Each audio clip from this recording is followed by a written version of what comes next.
we'll guide you through how to choose between Trello and Airtable for your project management needs. If you find this helpful, consider subscribing and liking the video.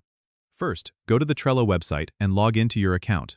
Trello is great if you're looking for a straightforward, visual task management tool. It uses boards, lists, and cards to help you organize tasks and projects. You can create a board for each project, and then within that board, create lists for different stages of the project.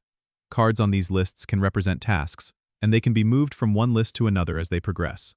Trello is intuitive and easy to use, making it ideal for smaller teams or individuals who need to manage tasks quickly. Now, let's compare that to Airtable. Open the Airtable website and log in to see its interface.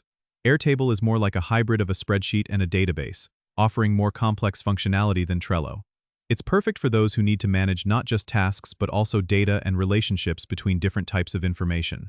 You can create bases, which are like databases, and within those bases, you can have multiple tables. Each table can have fields for different data types, such as text, numbers, and attachments. Airtable also allows you to create views to filter and sort data according to your needs.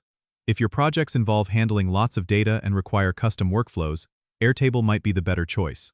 Both tools integrate with numerous apps, but Airtable's more robust features make it suited for more complex project management needs. So, if you need simplicity and a visually driven tool, go for Trello. If your projects are data-heavy and require detailed tracking, Airtable is likely the better fit. Don't forget to subscribe and comment if this helped you out.